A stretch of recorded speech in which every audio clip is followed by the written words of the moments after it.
กราบนมัสการสวัสดีญาติธรรมทุกท่านเจ้า 104.5 เมกะเฮิรตซ์ขึ้นเพื่อการศึกษาพระพุทธศาสนาและวัฒนธรรมนะเจ้ามีรายการวิทยุนะเจ้าแล้วก็ไลฟ์สดทาง Facebook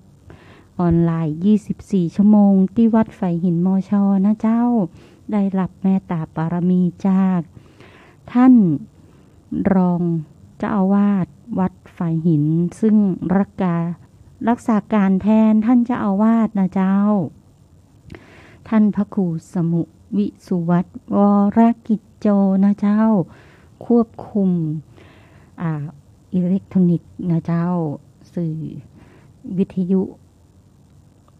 ควบคุมอิเล็กทรอนิกส์คอมพิวเตอร์นะเจ้าดูแลในสิ่งเหล่านี้เพื่อให้หมู่เฮาได้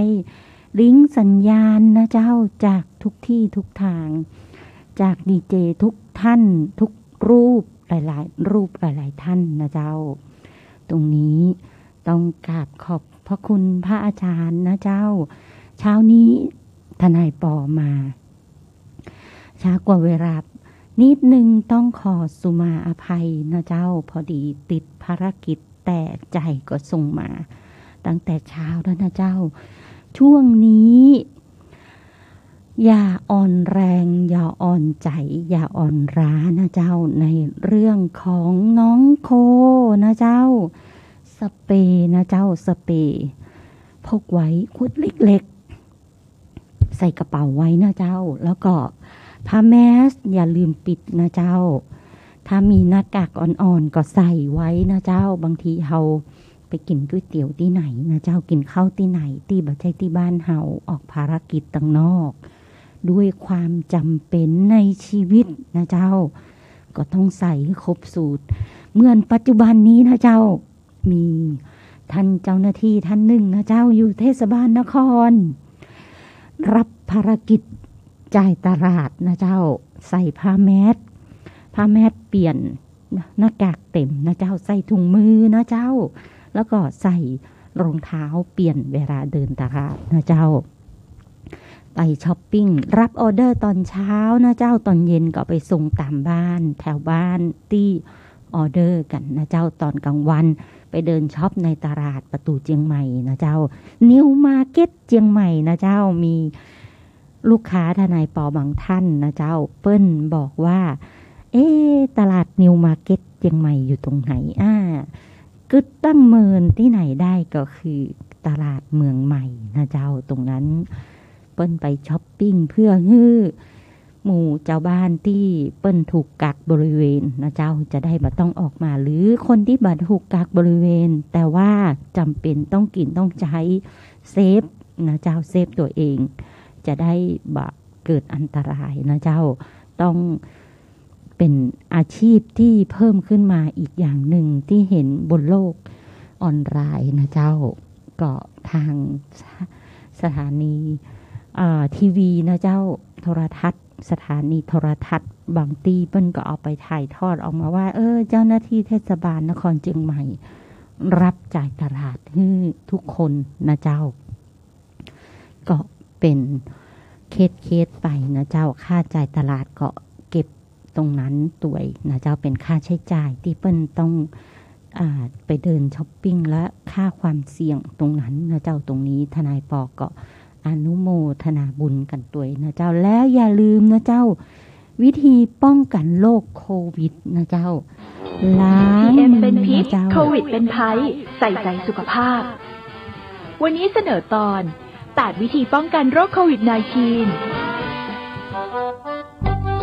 การเพิ่มระยะห่างทางสังคม Social Distancing 8 วิธีปฏิบัติป้องกันโรคโควิด -19 วิธีที่ 1 ห้ามไปพื้นที่แออัดต่างๆเช่นสถานบันเทิงโรงเรียนโรงภาพยนตร์กิจกรรมกีฬาเปลี่ยนเป็นการทำงานที่บ้านสื่อสารผ่านอินเทอร์เน็ตและเรียนออนไลน์วิธีที่ 2 เปลี่ยนพฤติกรรมการแสดงความสัมพันธ์ด้วยห้ามกอดหรือจูบวิธีที่ 3 หลีกเลี่ยงการเข้าไปในห้องที่แออัดห้องประชุมห้องชุมนุมขนาดใหญ่เพื่อลดการรับและแพร่กระจายเชื้อโรควิธีที่ 4 หลีกเลี่ยงกิจกรรมที่มีคนเยอะควรใส่หน้ากากอนามัยหน้ากากผ้าเพื่อป้องกันการติดเชื้อ วิธีที่ 5 ระวังการใช้สิ่งของสาธารณะและของที่ใช้ร่วมกับผู้อื่นเช่นราวบันไดลูกบิดรีโมทคอนโทรลปุ่มกดลิฟต์และควรล้างมือทุกครั้งหลังสัมผัสสิ่งของสาธารณะวิธีที่ 6 ควรหลีกเลี่ยงชั่วโมงเร่งด่วนในสถานที่ที่มีคนเยอะเช่นรถสาธารณะหรือร้านสะดวกซื้อวิธีที่ 7 ควรอยู่ห่างๆกันอย่างน้อย 1-2 เมตรเพื่อลดโอกาสการรับและแพร่กระจายเชื้อโรควิธีที่ 8 ควรอยู่บ้านให้มากที่สุดเพื่อไม่ให้ออกไปรับเชื้อข้างนอกโอกาสติดเชื้อก็จะน้อยลงสนับสนุนโดยสำนักงานสาธารณสุขจังหวัดเชียงใหม่เจ้าสำนักงานสาธารณสุขเชียงใหม่เพิ่นก็ออกคลิปมานะเจ้าวิธีปฏิบัติป้องกันโรคโควิดน้องโคทั้งหลายนะเจ้าแต่ถ้าในนิมิตของพระพุทธศาสนาแล้วนะเจ้าเราป้องกันโควิดได้ด้วยวิธีสวดมนต์รัตนสูตรนะเจ้าสวดทุกวันเลยนะเจ้าจะได้มีจิตที่เป็นกุศลและมีสติสัพพัญญะในการป้องกันโรคโควิดป้องกันอย่างไรนะเจ้าป้องกันจิตใจที่ตกนะเจ้าก็คือบางทีเป็นโรคง่ายๆคือนะเจ้าโรคประสาทนั่นเองนะเจ้ากังวลในเรื่องปากท้องที่ต้องกินนะเจ้าเงินทองที่ต้องจ่ายนะเจ้าสิ่งของต่างๆจะทำให้จิตเฮาตกไปนะเจ้าเพราะฉะนั้นตรงนี้เรามาสวดมนต์รัตนสูตรหรือธรรมจักรกับวัตนสูตรกันนะเจ้าสวดมนต์ทุกวันแล้วจะทำให้จิตเป็นสมาธินะเจ้าเมื่อจิตเป็นสมาธิในขั้นต้นนะเจ้าท่านก็จะมีสติในการใช้ชีวิตประจำวันแต่ละวันนะเจ้าจะป้องกันตัวเองได้โดยการใส่หน้ากากอนามัยล้างมือตามกระบวนการขั้นตอนที่สาธารณสุขเปิ้นได้บอกเฮานะเจ้าแล้วอานิสงส์ตรงนี้จะทำให้คุณได้เห็นในสิ่งที่เป็นปัจจตังนะเจ้าแต่ในบักกิวันนี้ที่ผ่านมาก็เป็นวันเข้าพรรษานะเจ้าหมู่เฮาได้ทำบุญกันหรือไม่นะเจ้าทนายปอได้ไปทำบุญที่วัดนันทารามในศีลแรกนะเจ้าในการทำพิธีกรรมทางศาสนาแล้วตามหลักเกณฑ์ของทางสบคนะเจ้าเปิ้นบอกว่าฮื้อชุมนุมกันได้บ่เกิน50คนนะเจ้าคณะสงฆ์เปิ้นก็บอกคณะศรัทธาบอกว่าห้ามชุมนุมกันได้บ่เกิน50คนแล้วงานขาวดำงานพิธีที่จำเป็นนะเจ้าก็ชุมนุมกันได้บ่เกิน50คนนับรวมทั้งพระสงฆ์ที่มาทำพิธีกรรมนะเจ้าแล้วก็นั่งเว้นระยะห่างกันนะเจ้าคนว่าคนเมตรนะเจ้าแต่โรงทานทั้งหลายนะเจ้าอย่าลืมนะเจ้ากำหนดระยะห่างนะเจ้าถ้ากำหนดด้วยวาจาบ่ได้ก็หาจุดเก้าอี้มาตั้งนะเจ้าห่างคนเมตรกันนะเจ้าเวลาเพิ่นมายืนรอเพิ่นก็ยืนรอตรงเก้าอี้นะเจ้าหรือนั่งรอตรงเก้าอี้ระยะห่างมันก็จะได้ห่างกันออกไปนะเจ้าวัดว่ากันไปนะเจ้าว่าซ้ายว่าขวามันก็คนละว่านะเจ้ามันก็ห่างกันไปนะเจ้าจะได้บ่ต้องแตะมือมอบประกาศนียบัตรก็ได้ห่างกันคนละเมตรนะเจ้าในลักษณะนั้นนะเจ้าแต่ว่าตอนนี้ถ้ามอบประกาศนียบัตรออนไลน์กันได้ก็ดีนะเจ้าส่งทางเมลก็ได้นะเจ้าส่งทางไปรษณีย์และเมื่อกี้วันที่ผ่านมานะเจ้าวัดนันทรามเปิ้นมีงานบูรณะปฏิสังขรณ์นะเจ้าหลังคาวิหารนะเจ้าและบูรณะทาสีตัววิหารตัวเสาของวิหารนะเจ้าคือแปะเปิ้นก็เปลี่ยนนะเจ้า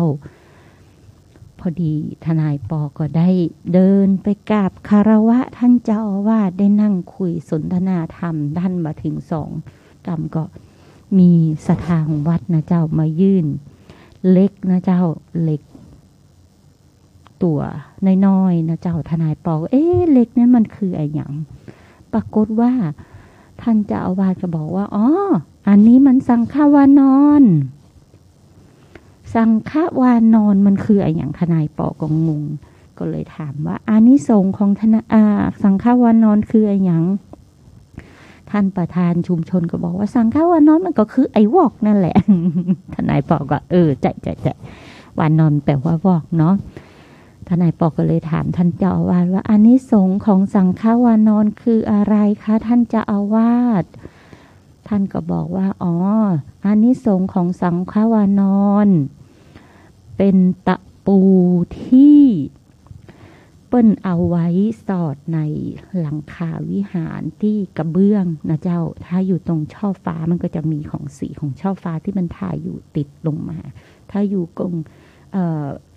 การสืบคือแปะมันก็จะเป็นสีริมๆดำๆแล้วของวัดนันทารามนี้หลังคาที่เปลี่ยนครั้งสุดท้ายก่อนจะเปลี่ยนครั้งนี้นะเจ้าเมื่อ164 ปีที่ผ่านมานะเจ้าสังฆวานอนก็มีเป็นรูปแบบเป็นตัวเล็กตะกั่วนะเจ้าบวกตะกั่วเปิ้นบอกว่ามีคุณค่าในตำนานโบราณนะเจ้าตำนานตะปูสังฆวานอนสืบเนื่องมาจากว่ามีพญาวอกนะเจ้าภาษาเจ้าบ้านว่าพญาวอกเนาะภาษาวิชาการมันก็ภาษาวานอนนะเจ้าพญาวานอน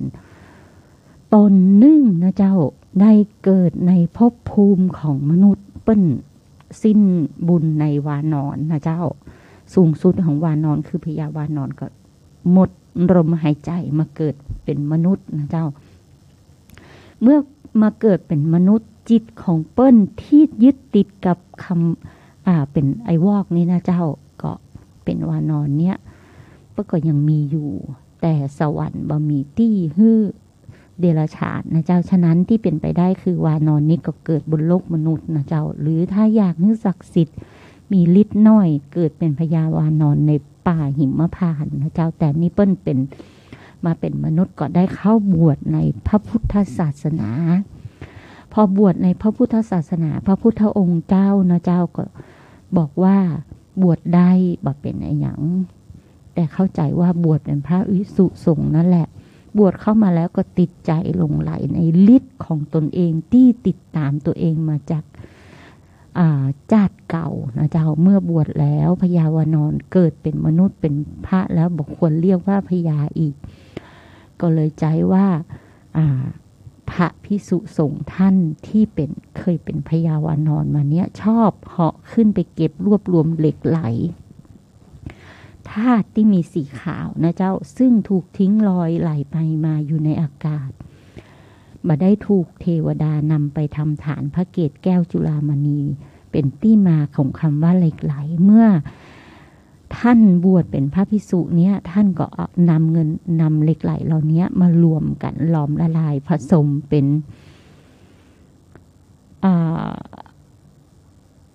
ตัวตะปูเล็กเนี่ยนะเจ้าจากนั้นก็เก็บไว้ในถ้ำลึกเพื่อนำมาสำหรับทดสอบญาณชมาบัติและฤทธิ์อำนาจของตัวเองจริงๆแล้วดูจากอิทธิฤทธิ์ของท่านแล้วนะเจ้าก็บ่ต้องมานำมาทดสอบอะไรอย่างแล้วเพราะว่าท่านเหาะเหินเดินอากาศได้เหมือนพญาวานอนที่มีอิทธิฤทธิ์นั้นนะเจ้าท่านยังยึดติดในฤทธิ์อำนาจโลกียธรรมจึงทำให้ท่านเจริญก้าวหน้าในทางธรรมในโลกุตตรธรรมนะเจ้านี่คือสังฆวานอนจิตยังผูกพันในกายสิทธิ์ที่ท่านได้สร้างขึ้นมาทำให้จิตของท่านยึดอยู่กับวัตถุธาตุนั้นนะเจ้า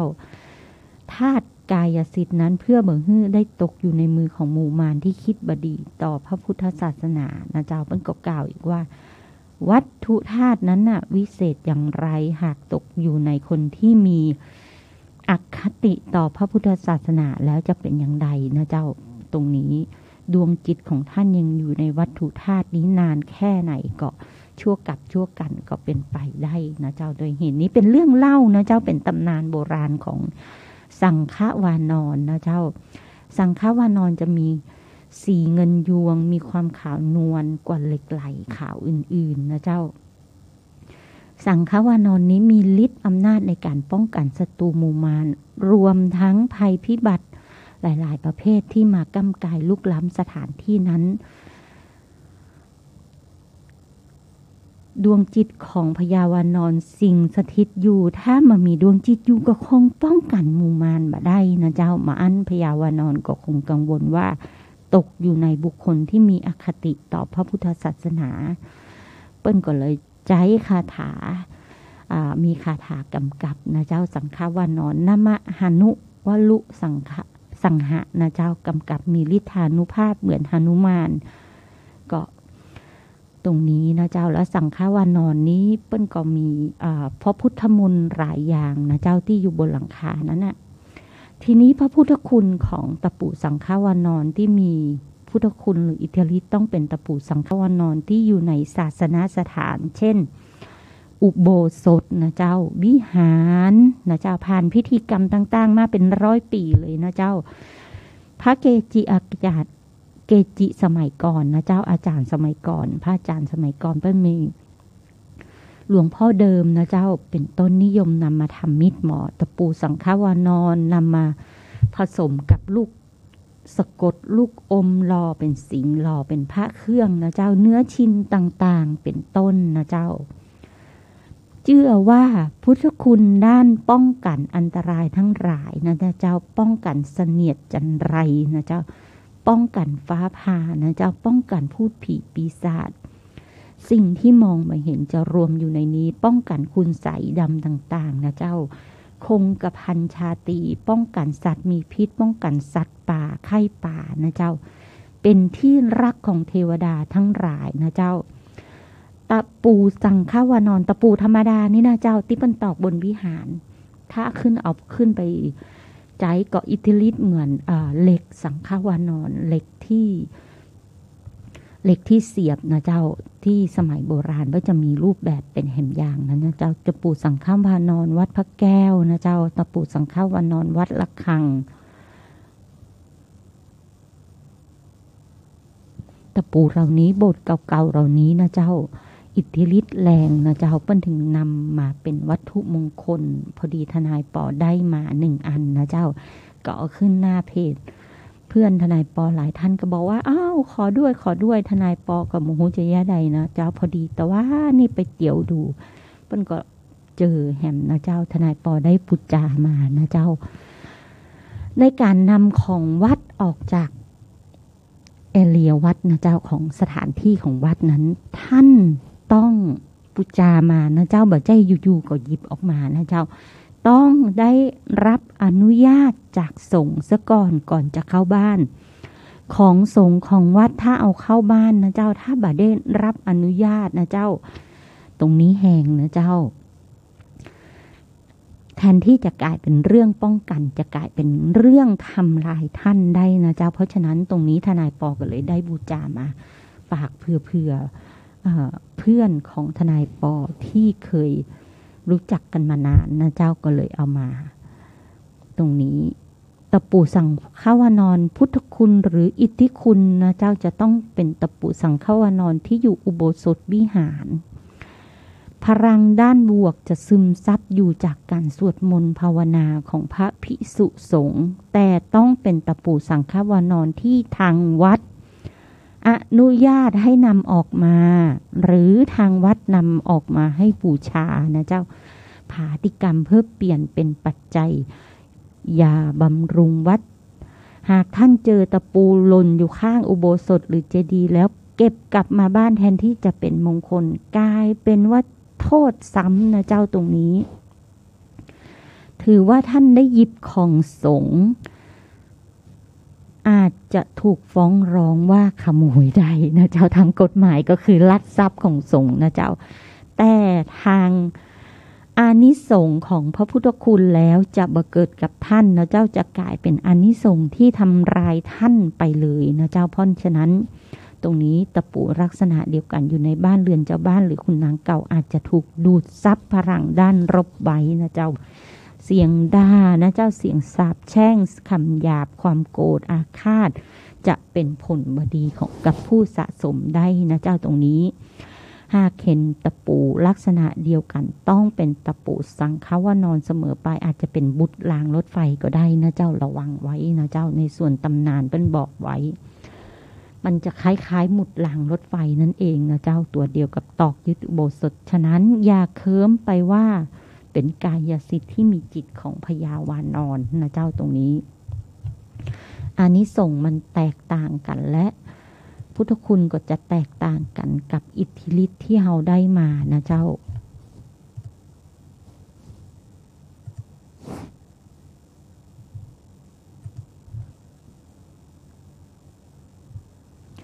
สมัยบักเก่ามัน100 กว่าปีเปิ้นจะมามีตะปูที่จะตอกบนหลังคานะเจ้าเปิ้นก็เลยใช้วิธีเอา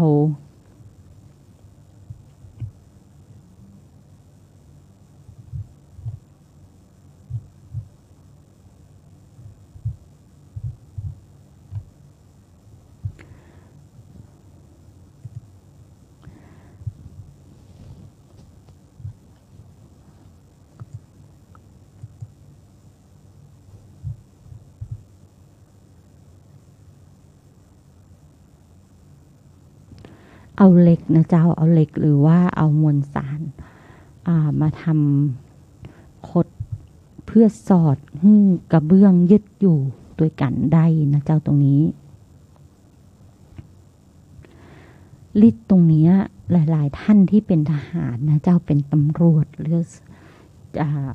จะอยากได้กันมากนะเจ้าตรงนี้สังฆวานอนมันจะเสริมพระพุทธคุณที่ปกปักดูแลรักษาท่านนะเจ้า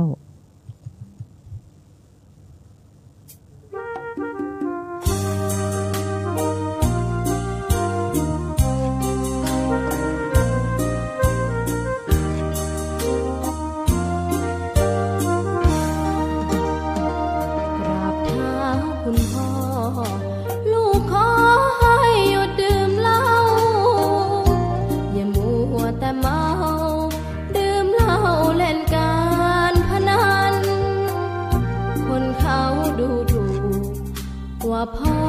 ขี้เกียจทำงานชาวบ้านรังเกียจเดียฉันต่างประจานคุณพ่อสิ้นดีสงสารคุณแม่ลำบากแท้หาเงินมาให้ได้มาเท่าใดพ่อใช้จนหมดไม่มีขัดสนจนยากลำบากคนแค้นเต็มทีอนาคตของลูกริบหรี่ความหวังที่มีมืดมนพ่อดื่มสุราเหมือนกินน้ำตาของแม่พ่อจ๋าฐานะเราแย่หากไม่แก้ความจนแม่เตือนพ่อด่าตบตีแม่ช้ำระกำมองมนซ้ำถูกคนเขานินทากราบเท้าคุณพ่อลูกขอให้หยุดดื่มเหล้าหากมัวแต่เมาคนเขาย้ำหมิ่นเรื่อยมากลับตัวเสียใหม่กลับใจมาพัฒนาพ่อจะมีคุณค่าเลิกดื่มสุราเลิกการพนัน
บังคับเรา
เป็นเหมือนไฟ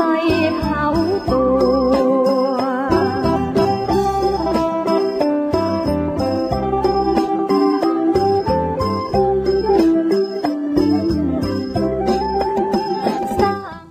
เจ้าไม่มีอะไรเหนือกรรมนะเจ้าของคุณพลรัตนสุนทรพลธนสุนทรนะเจ้าบัจเจรัตนสุนทรนะเจ้าตรงนี้อานิสงส์ก็คือกรรมนะเจ้ากรรมก็คือการกระทำนะเจ้าในปัจจุบันนี้เราทำอย่างหนึ่งก็คือต้องเอานิมิตของพระพุทธศาสนานะเจ้าเข้ามาสู่จิตใจโดยสวดมนต์นะเจ้าและบทสวดมนต์ที่พระพุทธองค์ท่านให้กับพระอานนท์นะเจ้ารัตนสูตรเป็นพระสูตรที่พระอานนท์เถระเรียนจากพระพุทธองค์นะเจ้าโดยตรงเพื่อใช้สวดขจัดปัดเป่าภัยพิบัติร้ายแรงต่างหลายที่เกิดกับชาวกรุงเวสาลีทั้งโรคระบาดอันตรายจากพูดผีปีศาจความอดอยากล้มตายพระพุทธองค์ทรงแนะนำให้พระอานนท์เถระรำลึกคุณพระรัตนตรัยหรือพุทธรัตนธรรมรัตนสังฆรัตนสัจจะกิริยาประพรมน้ำพระพุทธมนต์ให้เกิดความสุขสวัสดีแก่กรุงเวสาลีนะเจ้าหมู่เฮาช่วยกันสวดกันกู้บ้านกู้รังคาเรือนตรงนี้นะเจ้าพระรัตนสูตรนี้ภัยพิบัติร้ายแรงได้ระงับลงฉับพลันในสมัยนั้นนะเจ้าเพราะฉะนั้นปัจจุบันนี้เฮามาช่วยกันนะเจ้าสวดรัตนสูตรทุกครั้งที่จะเข้านอนหรือตื่นนอนก่อนไปทำงานนะเจ้าอานิสงส์อนุภาพป้องกันจากโจรผู้ร้ายนายผู้ปกครองอาวุธเคราะห์กรรมสัตว์หลายและภัยธรรมชาติอีกด้วยนะเจ้ารัตนสูตรนี้ความหมายเป็นบอกว่าเราพุทธทั้งหลายที่อยู่ภาคพื้นก็ดีอยู่ในอากาศก็ดีที่มาชุมนุมอยู่ณสถานนี้ก็ดีนะเจ้าขอหมู่พูดทั้งหลายจงเป็นผู้มีใจดีเถิดนะเจ้าและเชิญฟังคำสดุดีพระรัตนตรัยอันข้าพเจ้ากล่าวโดยเคารพเถิดนะเจ้าดูก่อนภิกษุทั้งหลายเหตุนั้นแลท่านทั้งหลายจงฟังข้าพเจ้าขอท่านทั้งหลายจงกระทำจิตเมตตาในประชาชาวมนุษย์เถิดนะเจ้าซึ่งเขาทั้งหลายทำเทวดาพีอยู่ทั้งกลางวันกลางคืน เพราะเหตุนั้นแลท่านทั้งหลายจงเป็นผู้ไม่ประมาทช่วยคุ้มครองรักษาเขาเหล่านั้นด้วยเถิดนะเจ้าทรัพย์อย่างใดอย่างหนึ่งในโลกนี้หรือในโลกอื่นรัตนะอันใดที่สูงส่งในสวงสวรรค์นะเจ้าทรัพย์หรือรัตนะนั้นที่จะเสมอด้วยพระตถาคตเจ้าไม่มีเลยนะเจ้าข้อนี้จงเป็นรัตนคุณอันสูงสุดในพระพุทธเจ้านะเจ้าด้วยคำสัตย์นี้ขอความสวัสดีจงบังเกิดมีเถิดพระสักยมุนีเจ้าทรงมีพระหฤทัยดำรงมั่นนะเจ้าได้บรรลุธรรมอันใดเป็นที่สิ้นกิเลสเป็นที่สิ้นราคะเป็นอมตะอย่างแท้จริงนะเจ้าสิ่งใดๆที่เสมอด้วยพระธรรมนั้นย่อมไม่มีข้อนี้จัดเป็นรัตนคุณอันสูงส่งในพระธรรมด้วยคำสัตย์นี้ขอความสวัสดีจงบังเกิดมีเถิดพระพุทธเจ้าผู้ประเสริฐสุดทรงสรรเสริญสมาธิว่าเป็นธรรมอันสะอาดบัณฑิตทั้งหลายกล่าวว่าสมาธิเป็นคุณธรรมอันให้ผลโดยลำดับเสมอคุณธรรมอื่นที่เสมอด้วยสมาธินั้นย่อมไม่มีนะเจ้าข้อนี้จัดเป็นรัตนคุณอันสูงส่งในพระธรรมด้วยคำสัตย์นี้ขอความสวัสดีจงบังเกิดมีเถิดบุคคลเราใดนับเรียงองค์ได้เป็น8นับเป็นคู่ได้4คู่อันสัตตบุรุษทั้งหลายสรรเสริญแล้วบุคคลเหล่านั้นเป็นสาวกของพระสุคตะพระสุคตเจ้าสุมาเตเจ้าอ่านผิดเป็นผู้ควรรับทักษิณาทานทั้งหลายที่บุคคลถวายในทานเหล่านั้นทานทั้งหลายที่บุคคลถวายในท่านเหล่านั้นย่อมมีผลเป็นอันมากนะเจ้าข้อนี้จัดเป็นรัตนคุณอันสูงส่งในพระสงฆ์เอเตนะสัจเจนะสุวัตถิโหตุด้วยคำสัตย์นี้ขอความสวัสดีจงบังเกิดมีเถิดนะเจ้าเพราะฉะนั้นตรงนี้ทนายปออยากเชิญชวนหมู่เฮาทุกท่านนะเจ้าสวดรัตนสูตรนะเจ้าของวัดบวรนิเวศเปิ้ลลิงสัญญาณสวดรัตนสูตรกันทุกคืนนะเจ้าทำวัดเย็นนะเจ้าแต่ทนายปอแบบมีโอกาสได้ทำวัดเจ้ากับวัดบวรลิงออนไลน์เลยนะเจ้าเพราะว่าการงานมาตรงเวลากับที่วัดบวรเปิ้ลลิงสัญญาณนะเจ้าแต่ว่าของทำวัดเย็นนี้ทนายปอเสร็จงานจากภารกิจทุกอย่างนะเจ้า20:10 นาที20:09 นาทีก็ได้เข้าทำวัดเย็นลิงก์ออนไลน์ในห้องพระนะเจ้าขออานิสงส์นี้ที่ได้ทำวัดเย็นทุกวันนะเจ้าถวายเป็นพุทธบูชาธรรมบูชาสังฆบูชานะเจ้าเพื่อให้พุทธคุณทั้งหมดทั้งมวลนี้ปกข่มรักษานะเจ้าคณะศรัทธาของขึ้น104.5นะเจ้า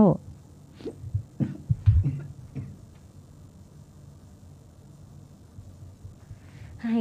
รอดพ้นจากภัยเชื้อโรคนะเจ้าให้รอดพ้นจากภัยทางเศรษฐกิจนะเจ้าต้องขอบคุณบุพการีของทนายปอนะเจ้าบิดาและมารดาที่ไม่สร้างหนี้นะเจ้าพยายามระงับเหตุไม่ให้ทนายปอได้สร้างหนี้จึงรอดพ้นจากภัยทางเศรษฐกิจไปด้วยนะเจ้าท่านบอกว่าจ้างกินจ้างใจจ้างตาลนะเจ้าน้อมจิตบูชาถวายพระพุทธใส่บาตรทุกเช้านะเจ้าถวายภัตตาหารพระพุทธรูปบนหิ้งพระทุกเช้านะเจ้าตักบาตรทุกเช้านะเจ้าแล้วก็ทำภารกิจชีวิตประจำวันนะเจ้าวิริยะอุตสาหะในการทำมาค้าขายสร้างจิตใจที่เป็นปิติสุขนะเจ้าทุกครั้งที่เกิดเหตุเพศภัยทางเศรษฐกิจก็ไม่กระทบกันภายในครอบครัวนะเจ้าตรงนี้ก็มีเล็ง มีเหลือกินเหลือใช้เหลือเก็บเหลือทำบุญตามสถานะนะเจ้าไม่เกินฐานะตนเองนะเจ้ามี10 บาททำบุญ1 บาทนะเจ้าใช้กินใช้ทาน1 บาทนะเจ้าใช้สร้างเศรษฐกิจภายในครอบครัวเพื่อนบ้านข้างเคียงได้อีกต่างหากนะเจ้าตรงนี้ก็น้อมจิตกราบบูชาคุณท่านนะเจ้าของวัดร่ำเปิงนะเจ้าทนายปอได้เคยไปปฏิบัติธรรมแม่ชีก็ได้สอนนะเจ้าในการแผ่เมตตาเบื้องบนโดยรอบนะเจ้าให้พ่อเกิดแม่เกิดนะเจ้าแล้วก็เทวดารักษาต้นตัวนะเจ้าแล้วก็ให้เจ้ากรรมนายเวรตรงนี้ต้องขอบคุณแม่ชีนะเจ้าที่คอยดูแลเวลาไปปฏิบัติธรรมที่วัดนะเจ้าตรงนี้อานิสงส์ตรงนี้ขอให้ปกคลุมรักษาแม่ชีทุกท่านมีสุขภาพแข็งแรงนะเจ้าแล้วก็เมื่อไม่กี่วันก็ได้ทำบุญนะเจ้าไปถวายเทียนพรรษากับคารวะท่านเจ้าคุณวัดร่ำเปิงนะเจ้าท่านเจ้าคุณเจ้าอาวาสวัดร่ำเปิงตะโปธารามแต่ไม่ได้ไปปฏิบัติในปีนี้2 ปีนี้ก็ด้วยโควิดนะเจ้าตรงนี้ก็อยู่กันอย่างห่างๆเป็นห่วงกันนะเจ้าต้องกล่าวลากันนะเจ้าเหลือ1 นาทีต้องนมัสการลาและสวัสดีญาติธรรมทุกท่านเจ้าเข้าเคารพธงชาติกัน8 โมงเช้านี้นะเจ้าธงชาติ